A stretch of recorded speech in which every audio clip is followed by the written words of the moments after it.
Hello, everyone, and welcome to the Embodied Spirituality Podcast, where we talk reconstruction after deconstruction. My name is Hailey Mitsui. I'm a spiritual director and a somatic practitioner, and today's episode is going to be a little bit different than the other ones we've had. We're really going to kind of hone in on one topic that feels really urgent and important to me.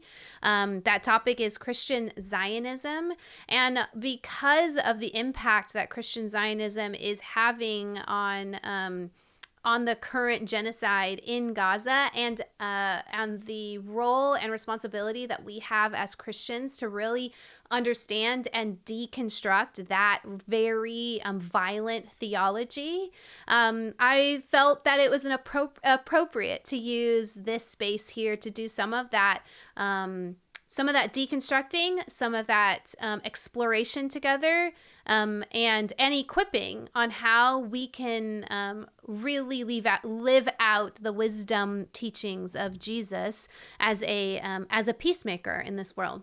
Today's guest is Jonathan Brenneman. Jonathan is a Palestinian American Christian and a co-founder of Christians for a Free Palestine. Jonathan, welcome to the podcast. Great to be here.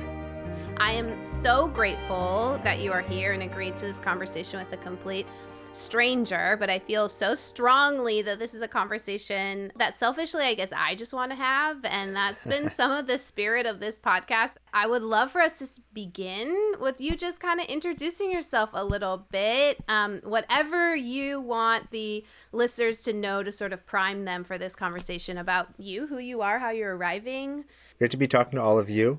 I guess I'll just start with, when I talk about this work, I usually say, it's my parents' fault that I got into this. I am Palestinian on my mother's side, come from a Palestinian Christian family that has roots in the land that go back beyond when we can count.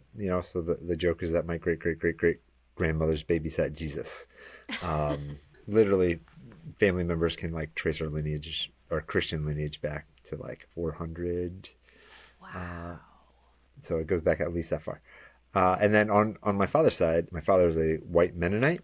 His family's been living in Ohio for about 5 generations. And that's where I grew up mostly, outside of a few years in Palestine. And, the Mennonite tradition, it's a historic peace church. Pacifism has been a central tenet, as well as community. And so kind of coming from both of those lineages, the understanding that peace and justice is core to Christianity, I think has been really central to as my spiritual journey has twisted and turned, that's felt like it's been the anchoring thing. Which is really remarkable, actually, because sometimes it can feel that Christianity, as it has aligned with empire, has almost stood in the way of peace and justice. But I'm hearing you say you feel that's very integrated into the tradition. As I was taught it, right? I recognize that I grew up as a Palestinian Mennonite in rural Ohio. I was the only Mennonite in my small town, in my high school, outside of my family. And being a Palestinian pacifist in post 9/11, rural America, I knew that my Christianity was at least a little bit different than a lot of the people around me, right? That doesn't mean that I wasn't also influenced by conservative Christianity, and I ended up going to a conservative Christian college. But I always knew that particularly what people around me were saying about Palestine was not true from my lived experience.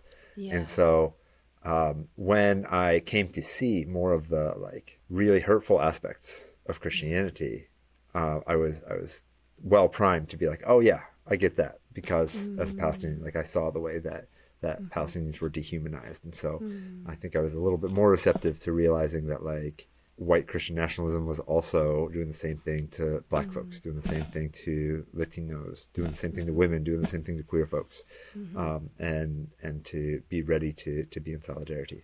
Right. Same thing, different name, in a way. For sure. Well, okay. So it sounds like your awareness of Christian Zionism has been there all along, but was it a term you knew ever since childhood, or how did even this name kind of get coined? Yeah, so I didn't necessarily know the term Christian Zionism, though I can't tell you exactly when it came into my understanding. But I mean, around the time I was growing up, like the Left Behind series was huge. Oh yeah. Right? Oh yeah. And that is the like theological background of Christian Zionism. Of Christian Zionism can mean a lot of different things, but it's the way I'm using it right now is like Christian support for the state of Israel based on a specific end times theology, right? The belief that Israel is somehow a fulfillment of biblical prophecy and it will usher in the end times. Yeah. So the obsession with the end times that so many people had at that time growing up, I think, like, I recognized it. I remember in college thinking like, oh, I'm probably a heretic because I don't think that Israel is like a perfect country, and I know, and I've seen the horrific things that Israel is doing to Palestine and to Palestinians. So yeah, I was definitely influenced by Christian Zionism, though absolutely never bought into it. I wish I could say the same. I went to this really conservative evangelical school growing, like middle school and high school, and we had Bible class every day. And my 7th and 8th grade Bible teacher, we had these every week we had to bring in a sign of the times, which was some kind of article from news outlets. But this was the beginning of the internet, so like. Yeah. Also, our literacy of like what's true and what's not true on the internet was very low. So, but yeah, it was like bringing in articles or current events that show that we are close to the return of Jesus. And it was this obsession with, the destruction of civilization. It was so odd. And as a young person, I do remember feeling like this is very odd, but I also read the Left Behind books. To be honest, I read they had a children's version. Oh, yeah. I read like all 25 of those and was scared out of my mind of being left behind in this apocalyptic place.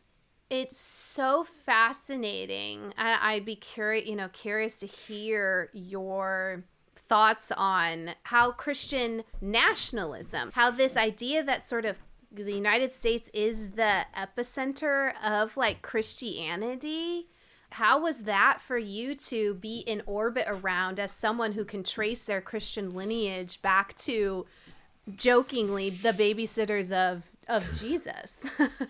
First, just to like respond to that story. I think one thing that I realized, I think that the life and teaching of Jesus is like actually a really good example. Like if you try to follow that teaching and if you look at the example, like there's a lot of good stuff in there. And what Christian Zionism does is it turns the Bible into a fortune-telling book, right? Like that's what your teacher was trying to instill in you, right? That you can actually tell the future. And that his idea or their idea, I don't know, their idea of definitely him. No female Bible teachers at this school. Yeah, of course. That his idea of what will happen in the future, like, proves all of this other stuff right. All of his belief system, right? And so, I think that's one of the things that like Christian Zionism and that this like dispensationalist form of theology does is it takes what could be a really helpful guide and some really interesting stories and it turns it into like a fortune-telling book. So you don't have to worry about loving your neighbor, really. You just have to say the right prayer at the right time. That is such a profound point. And sometimes I have to reframe Christianity a little bit into like a wisdom tradition, like the Jesus wisdom tradition helps me divorce those like the stories that Jesus tells from the really toxic Americanization of the Christian church and the Bible in a lot of ways too. No, for sure. Yeah. And I realized the journey I've been on in the last few years is like asking the question, like, can we being Palestinian Christians, like, reclaim Christianity as an indigenous wisdom tradition. Before it was an imperial, colonial, hegemonic tool, right? And to not pretend like it's not that, right? Like it is very much a tool of empire. It's one of the most violent religions in the world. And I definitely don't want to sugarcoat that, and I want to take that on head on, but also say what can we learn from Christianity as a wisdom tradition, particularly for Palestinians in Palestine? And so, Palestinian liberation theology has been really helpful for me in thinking about the world in those ways. Okay, I have never heard that term, Palestinian liberation theology, which makes me sad. That's a path I want to go down in exploring. Reverend Naim Atik is considered the founder of Palestinian liberation theology, and his organization Sabil is one of the groups that carries that on. I will say there's kind of another generation of Palestinian pastors that are really taking this on and seeing Palestine as an indigenous struggle. And I think Mitri Raheb would be the top person who I would recommend. He likes to write short books, which I really appreciate, and just really get at it. His latest book is called Decolonizing Palestine. And highly recommend that because it goes through the theological colonization. And we had him speak in March at the action that Christians for a Free Palestine did in Washington, D.C., which we can talk about later. But one of the things he shared is the U.S. is exporting both the hardware and the weapons and the software in Christian Zionism that is perpetuating a genocide against Palestinians right now. Wow. So, I highly recommend Mitri Raheb, and then Munter Ishaq is another person who would highly recommend checking out his books. Amazing. He gave a sermon last Christmas that was just so powerful and devastating about he was part of the group that literally they canceled Christmas in Bethlehem, and wow. He became kind of the face of that. Thank you, first of all, and I will Google those things and put links so folks can find them. But you mentioning the action, I've got so many questions. I feel like this conversation might kind of zig and zag around, but I think these might kind of go together. You mentioned that some of sort of Christianity's maybe clenching on to this Christian Zionism is this self-serving belief that if we expedite the state of Israel, then Jesus is going to come back. So it's it has nothing to do with Israel, the care for Israel or the land or Palestinians, but purely out of our self-interest of, singing in clouds forever. But the event that you hosted was it over the summer? Yeah, we did one in the spring and one in the summer. Yeah. Okay. Some of the folks from the Seattle little chapter, or I should say the Washington State chapter of the Christians for Free Palestine, kind of gave a report back after I think the most recent one. And I would love to hear you just sharing a little bit more about the event, the goals of the event, what you felt like maybe you were trying to accomplish by this interfaith action. Sweet. So we're going to talk about the interfaith action for Palestine. It was awesome. So much to cover. I'm going to try not to give you a super long answer. So feel free to interrupt me. But, the largest pro-Israel group in the country are Christian Zionists. There are more Christian Zionists in the U.S. than there are Jews in the U.S. Something like a quarter of Americans believe that Israel is a fulfillment of biblical prophecy. That's not just Christians. That's Americans in general. So it is massive, and most people don't realize it. And Christian Zionists are deeply tied into the Christian nationalist identity. And one of the places where I thought you were going to go with that question, so I'm just going to go there. Just go wherever you want to go. Just looking at the history of Christian Zionism, it started in Britain at the height of their colonial rule. This idea that they could remove all the Jews from Europe and move them to Palestine was very popular. And of course, was, and I think still is, anti-Semitic. And then you have this ideology kind of come over to the U.S. at the height of the fundamentalist movement. And you see major spikes in people really believing in Christian Zionism, or more books about it and all this in 1948 when Israel was established, and especially in 1967 you kind of have the height of this ideology because Israel took over Jerusalem. And it's something Christian Zionists said was going to happen, and then it happened. And so fundamentalists were able to use this to say, we were right about that. So we're right about we're right about black people being inferior. They're able to say we're right about like women need to stay home. They could say we're right about queer people being sinful. Like all of those things, part of the way that they're able to have this like we're right about everything, which if you've been in those circles, you know, like there's very clear like you have everything has to fit perfectly and you have to believe everything fully. And they're able to point to this thing as something that was tangibly right. Disregard that there was ethnic cleansing in 1948 where, you know, hundreds of thousands of Palestinians lost their homes, including my family. Disregard the fact that like villages were wiped off the map and people are living under military rule. It doesn't matter because Israel and Palestine, it doesn't feel like a real place to them, right? It's just like a pawn in this game. Right. Okay, sorry, I was supposed to be talking about the action and ended up giving this is more really, background. really helpful background. Yeah. Yeah, but I think it's important because like challenging Christian Zionism supports all of these different struggles for justice. And it's a part of combating white Christian nationalism. And so when the largest pro-Israel organization in the country, Christians United for Israel, or CUFI, had their lobby day this year. They do it every year. They come to D.C., get hundreds, if not thousands of people to go visit with their representatives. They do like a lobby day and have their own conference.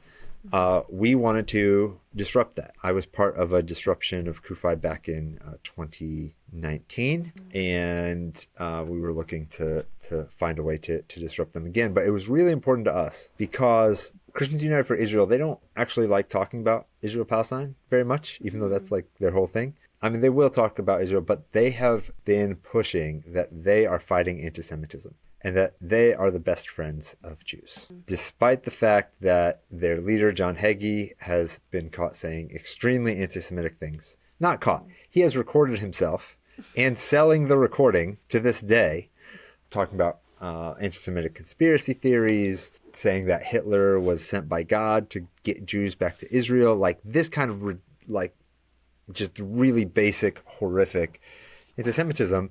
And like he was in the room when Trump signed a bill on anti-Semitism. He's actually trying to push the definition of anti-Semitism in the U.S. So we thought this year, particularly like in the face of this genocide, if the loudest Christian voices are going to be those that are jovially supporting it, we need to have a response. But we also wanted it to be interfaith because the vision that CUFI has of interfaith work is one of supremacy, right? They want to use Jews towards a particular goal without actually having relationships. Yeah, and without actually challenging any historic Christian anti-Semitism. So we really wanted to be interfaith. We ended up with multiple faith partners, including Jewish Voice for Peace, If Not Now, Hindus for Human Rights, the Muslim Alliance for Sexual and Gender Diversity, Rabbis for Ceasefire, Mennonite Action was a part of it, the Fellowship of Reconciliation, Christians for Ceasefire, along with Christians for a Free Palestine that pulled it together. And then we had like hundreds of other social justice organizations supporting in various ways. And we went in and we found 10 unique direct actions that totally disrupted every aspect of their conference. They could not look any direction without seeing people protesting. Whether it was that like their conference got delayed because we had an interfaith choir singing in the lobby of their hotel. Once they got into the conference, their speakers were interrupted by people chanting in English and Spanish to stop the genocide. We had an interfaith worship service right outside. So when they went out for their lunch break, they saw us holding our own service. Even in the evening during their like night to honor Israel, out overlooking the sunset over the National Harbor, we had kayaks with Palestinian flags and a giant sign that said "CUFI kills." So they couldn't even enjoy the sunset without seeing that. Yeah. Yeah, that's incredible. And then the next day they were like, well, at least we're getting out of here. We're going to lobby our representatives. We blocked We blocked the road, delaying multiple buses from getting to their meetings with representatives. We bird dogged any representative that met with them. When they got off the buses, there was an interfaith rally happening on the Hill, and then a march through one of the office buildings. So it felt important that we not just do like one thing, or that it not look small, even if we're smaller in number, that people recognized that what they were doing was wrong, and that people cared about that, and that the general public would see what was happening, would know more about Christian nationalism, as well as know that there were Christians and people of faith and conscience that were fighting it. So powerful. And I really appreciate this framing of CUFI being, this under this guise of interfaith care or something, and wanting, but ultimately from a very Christian supremacy view. Absolutely. And you wanting to come in this very integrated, I'm hearing like integrated and connected, horizontal kind of approach. Yeah, for sure. I mean, we as Christians for Free Palestine, like, pulled it together. We put out the most resources, but we made sure that all decision making was as open and that everyone could play into it, because interfaith work needs to be based on equality and solidarity and care. And we not only wanted to say that, we wanted to enact that as well. Yeah. And the most immediate, that's so important because people are dying every day, and we need to do what we can to prevent our tax dollars from being used in this way. And also in the maybe less urgent, having that counter narrative of Christianity and the wisdom tradition of Jesus it feels so important. And obviously, I don't know when this really started to happen, but evangelicalism and Christianity are almost interchangeable these days. People say evangelical Christians and it seems to be this umbrella term that covers all Christians. And so to have this loud representation of a Christian faith being lived out that is very counter to the values of kind of this whatever caricature of evangelical Christianity is, I feel a lot of gratitude as someone who, this is my tradition, and I very much feel that way about Christianity. Like, this is my tradition, this is my first language, just like English is my first language, and this is the lens that I see spirituality through. I get very angry at it how it's been co-opted for the capitalist and imperialistic, aims of a lot of the American Christian tradition. So this is just a long way of me saying I feel so much gratitude for this expression of the Christian values that is so counter to what people sort of think Christianity is. Thanks for that. Yeah, because I think care has been so important to this group, because we recognize how much harm Christianity has done, and a lot of our base are, not just our base, a lot of our leadership are people who have been harmed by white Christian nationalism. And so having a Christian space that really centers them and centers care is just essential to our work.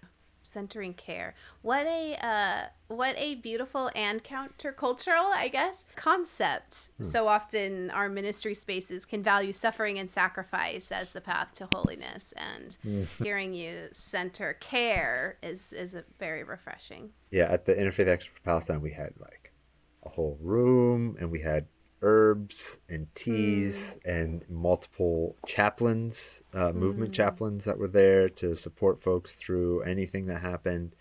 I was so grateful for that, and we made sure we had a lot of spaces for people, and we're really clear about what supports we had to offer and what we didn't, and helping people navigate what they felt comfortable doing. Okay, this is a little bit of a left turn, but it's a question that's emerging for me. there are the big actions, which are really important. And there's also, I imagine, folks that are listening who like might be the only person at their church that's talking about Christian Zionism, who's talking about like a free Palestine, or at least I know like that's what's kind of come up in some of my circles is like, okay, I'm the only one talking about this and I feel pretty overwhelmed at how to even approach this with my church. And yeah, I'm curious if you have any suggestions or resources for folks that are on this grassroots level just trying to get their churches to care about this. Well, first, just to say, you're not alone. There's a whole community. You know, we started Christians for a Free Palestine as an experiment, right? We were like, we believe there's people who want to do this. You know, we were mobilizing in the streets with, with secular activists, with Jewish Voice for Peace, with American Muslims for Palestine. And people were like, what are the Christians doing? Where are the Christians at? To some of us that are now in leadership.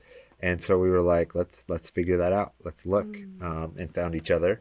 And then said, let's create something that where others that are in it can know that there are other Christians that they can activate with, and that they can bring the positive things from our tradition into these spaces, and that you have something to offer.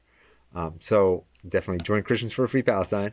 We also have like a small like digital community in WhatsApp where you can find people in your region and just open chats for you to share what you're doing, or to share what needs you might have, or just to find your people in your area. Yeah, so that would be like my big plug for that. That's how we at Christians for a Free Palestine are trying to help people find each other. I will say I am in the Washington State WhatsApp group, and it has been really good and supportive, and I have been able to connect with a lot of folks in my area. Yeah, Washington State is doing it. You all have, I've been really amazed to see how you all have built community. It's inspiring. Thanks. There's a few folks in that group that are really leading the charge, and I'm so grateful for them. And again, I'll put all these things in the show notes, but like connecting to Christians for a Free Palestine, getting connected in your area. And, we're coming up to the holidays, like with families around the table that might have different opinions on this. Like how do you have any recommendations for how people can start these types of conversations with other Christians that might hold other views out of ignorance? This is actually something we're talking about a lot at CFP, and we're like, do we create a little toolkit, or like how do we support people, because we are getting that question more, and that let me just start by saying like that hasn't been our focus. Our focus has been mobilizing folks that care about Palestine, helping them get together, because we are in a moment where the majority of Americans want an arms embargo. The majority of Americans don't want the U.S. to keep funding this genocide. Yeah. And they recognize that what's happening to Palestinians is horrible. And so we don't exactly need to like get Christian Zionists to like stop believing what they believe. We should. It would be great if they do. And if you have the opportunity, go for it. But like that, it feels more important that like people who now see what's going on, and people who like get it a little bit, know what they can do about it. Yes, because that's, obviously where everything is stalling, because there's our government is very much behind Israel and not supporting what the people want right now. Just to make really clear that like that hasn't been our focus. And there have been groups that have focused on this, right? I think one of the most powerful has been Christ at the Checkpoint. It's a conference started by Bethlehem Bible College. So this is Palestinian Christians. Actually, my family is a big part of it. Palestinian Christians who identify themselves as evangelicals, who about a decade ago, or maybe even longer, started saying, look, if you're Christian Zionist, that's fine. You are welcome to come to our conference. We will give you a space to speak. You can let us know what you believe, but you have to do it in the shadow of this checkpoint. And make that make sense. Make the actual lived reality of Palestinians make sense to your theology, because they can't do it, right? And when they had this exchange where Palestinians also got the stage and were able to speak, that it actually like had some radical shifts, especially the first few years of that conference. And so I think the advice that I would give is like, one, don't start with theology. Like, Christian Zionism is bad theology, and that's not the worst thing about it, right? Like, it is, Christian Zionism is currently like backing a genocide. People are starving. People are dying because of who they are. Sorry, they're being killed because of who they are. Don't want to make that passive. And you start with the realities that Palestinians are living under. You center Palestinians and share their stories, and I think that's the most important. Like, maybe they'll have a bunch of what ifs come up, in which case you're probably not going to change their mind. But you start by like making them deal with the actual reality that their beliefs are supporting. And then there's plenty of theological resources. I mean, there's hardly a seminary in the country that actually teaches Christian Zionism as a theology, right? Like, yeah, it's one of the most popular and influential. So I would say, yeah, don't worry so much about having like a bunch of theological answers. They'll come, but really center Palestinians, what they're going through. Yeah. Isn't that almost a universal truth that like that people don't often change their minds through intellectual dialogue, but through relating. Absolutely. Personally, I was on a peacemaking trip in Israel and Palestine 2016. Another story for another time is I was actually there in Jerusalem when Trump was elected, like went to sleep. Oh, wow. When the counts were still coming in, and woke up to Trump being the president. And that trip has forever changed, forever shifted me as a human being, but especially how I understand this dynamic, this war, this genocide. What I was so struck by on that trip, as we sat with Israelis, as we sat with Palestinians, was the generational trauma on every side, and the incredible traumatized land that we are on as well. That there was just the amount of trauma that has happened on this land feels unparalleled. Yeah, I think trauma can be a helpful tool to see this through, and at times can be like almost a distancing game for some. So I just want to be really, really careful.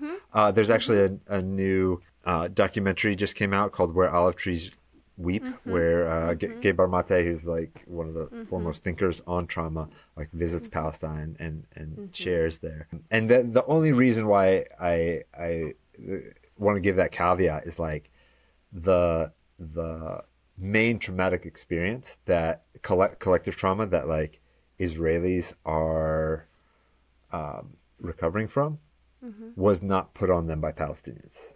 I want to be like really clear about that. Right. Yes.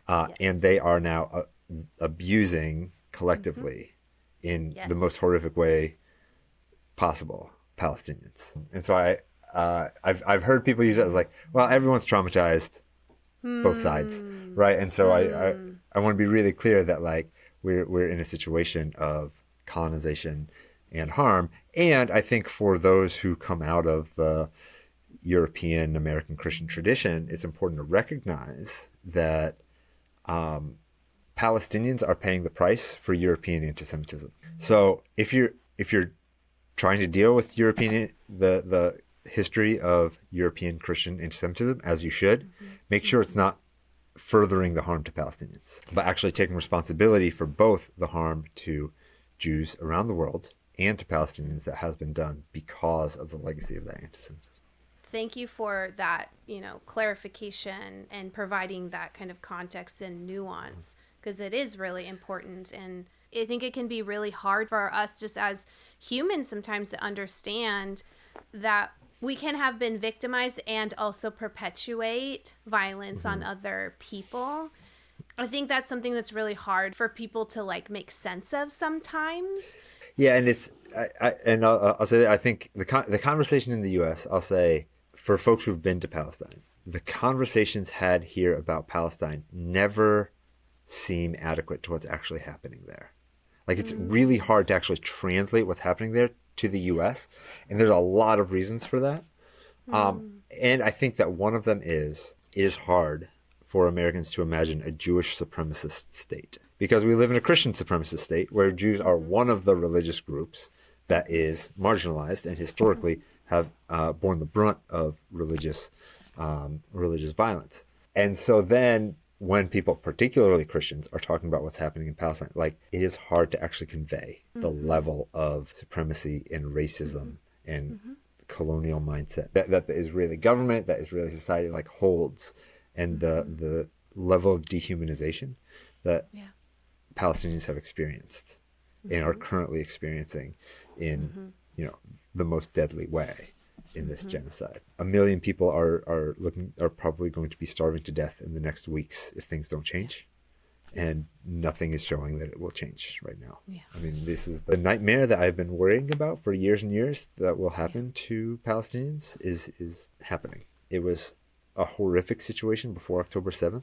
I mean, I would often remind people that like half of the children in Gaza before October 7th were anemic because Israel wasn't allowing enough food into the area because Israel had control over how much food gets in. And after October 7th, they completely shut it off. And when they announced it, this is a near exact quote. They said, like, we are cutting off all food, all water, all electricity. These are human animals, and we'll treat them as such. Like, that's a genocide in a sentence there. And Israel has gone about enacting that exact thing. It is impossible for most Americans to wrap their heads around that level of dehumanization. And I suspect that might even be part of the lack of action. Is like, when I think about it from like a somatic lens, it's like it's so overwhelming that people go into freeze. My brain is going two different directions. One, at some point I do want to come back and kind of loop some spiritual practices back into the conversation, but first I just want to ask, if actually sitting around your church or your tables and talking about Christian Zionism is actually not the most helpful thing to do. Like, if the most helpful thing to do is pressuring our legislators to do something, do you have any?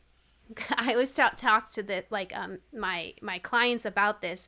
I'm like, okay, when you are getting into a fight, flight, freeze state, what's helpful is to have a list of things. So when you get to that place, you're not thinking, okay, how do I get out of this? You can just pull out a list and be like, here are my coping strategies, so I don't have to think about it, because we lose critical thinking skills. So if I were to apply that to this, I'm like, okay, what is this list of actions that we can have on our desk, so when we fear that we might be going into a state of paralyzation because of overwhelm, like, what are the things that we can be doing to make a difference and impact? I love where you're going with that. I don't have a great answer immediately. I'm a big advocate of like calling or writing your representative like every day. Like it takes 2 minutes. I mean, I don't always do it every day. I'm not great with pattern, but like it takes 2 minutes. It actually, they don't really read them, but they do like aggregate them. Yeah. So it's helpful. I love that like Jewish Voice for Peace does a daily at 3 p.m. every day. You can get on a call with a bunch of others, and it's like turning our grief into action is actually how they phrase it. And I think that's really important. I think about, for me, like when this genocide started, like after October 7th, I was really like debilitated and frustrated that because I've been organizing within Christian spaces for a long time. And I realized that a lot of the Christian organizing was geared towards our religious institutions. So Protestant denominations have been some of the leaders on divesting from Israel. This is one of the main calls that Palestinians have put out for the world to stop making money off of their oppression. But like, in order to get those kinds of wins, Christian organizers were really good at working within their denomination and like amongst their friends to get towards the leaders of their denominations to make these shifts. And when it was time for them to shift into like, we need people in the streets, we need to be talking to our elected officials because like we need to stop this genocide now, didn't see people making a lot of those organizers making that shift, and a lot of groups, both Christian and not Christian, like just kind of continuing to do the same thing at a time when it felt like we really needed escalation. And I was like in a sense of hopelessness, right? And then some young organizers started a group called Mennonite Action, where they like mobilize Mennonites. I went to a training with them the other, Awesome, recently. yeah. Love those folks, and I am on the I forget what they call it, steering committee or something with Mennonite Action, Cool. and thousands of people joined like right away, and they had local action. You could participate in the local action. You could come to DC, and that really shifted my spirit. Like that action was something that like helped break me out of some of the hopelessness, and knowing that there were people organizing. So I hope Christians for a Free Palestine is also that for folks. We're literally like, we're kind of like that Mennonite Action thing, but we're for everybody. Yeah. And it's taken some different shape, but nonetheless, I just want to give a big shout out to the folks that were just like, let's try to mobilize and see what happens. So there are definitely those kinds of things to do, and I will say, like, it might be helpful to have that hard conversation with a Christian Zionist in your life, particularly someone who like you have shared values with, you have connection with, and you can like really rely on those, and not just start with like you're wrong and you hold a racist theology. But also you don't have to. Like arguing with your racist uncle is not going to like free Palestine. And something I was saying earlier was like, it's important to recognize that there's a bunch of people that didn't care about Palestine that do now and can use support in mobilizing, right? And really showing that power. And that's the target that I see as most strategic. That's the audience I see as most strategic, more than like get the people who are the hardest to get, right? Like it makes for a cool story, but it's not strategic when thinking about how do we mobilize a mass amount of people to push back on our government's actions to stop this genocide. Yeah, thank you for that.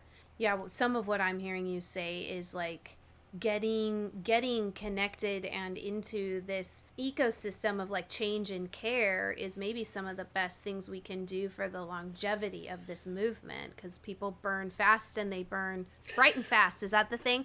When we're doing this in isolation, it's not sustainable when we are only having hard conversations with racist uncles and not connected into any kind of web of care. And so, wait, actually, what is your website? ChristiansForAFreePalestine.com. Okay, Christians for Free. I wasn't sure if it's the whole thing. ChristiansForFreePalestine.com. On there is a page to get like connected to the WhatsApp groups. In your group or groups in your area. I love that it's regional. I'm also a part of one that's like Christian-ish / spiritual. I think there's one in there. Yeah, we allowed people to start groups, so there's like this proliferate. We're like, you can start a group. If people join it, great. If not, join a different group.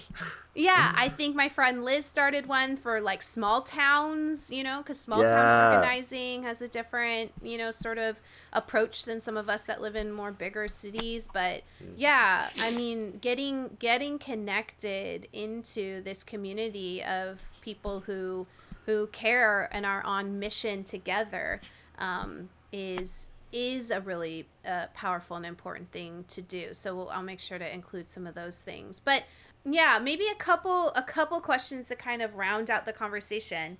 The first is again, I feel really strongly about like sustainable action. And for me personally, some of that is, being in community while in movement, like while doing movement work.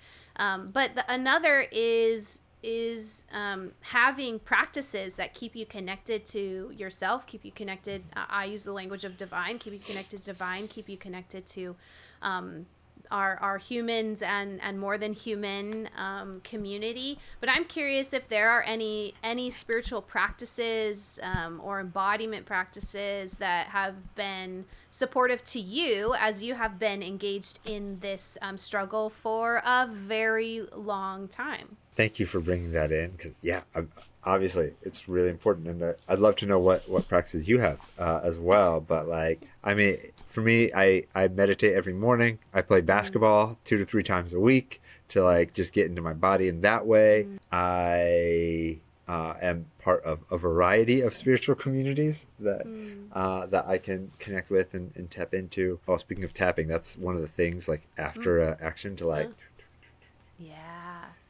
and just move the energy through the body.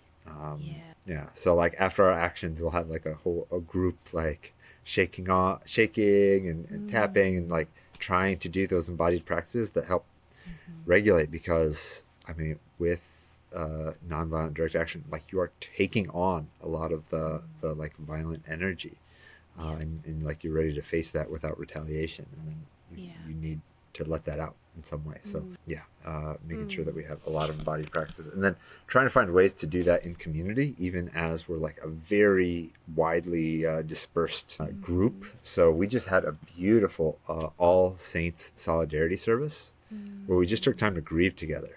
We did not record that one because of kind of the sensitivity, but we also, coming up actually on November 9, we have like just a post-election prayer space where people can come, offer prayers, be prayed on, like whatever, just be held, know that you're not alone in that moment. And kind of a phrase that I like to live by, like, you can only go as far externally as you go internally, and you can only go as far internally as you go externally. To really, really recognize both of those things, that we can't just like turn inward and not worry about all of the problems of the world, and that we have to take care of ourselves as we are fighting for the world we want and the world we need. So we also, on November 11th, you can join Christians for a Free Palestine for a call where we will talk about like, where do we go from here? What actions can we take in the new political landscape, whatever that is, or unknown political landscape, for a free Palestine, and actually give a lot of tools and make a call to action for people to work together to work for Palestine, to work for a free Palestine.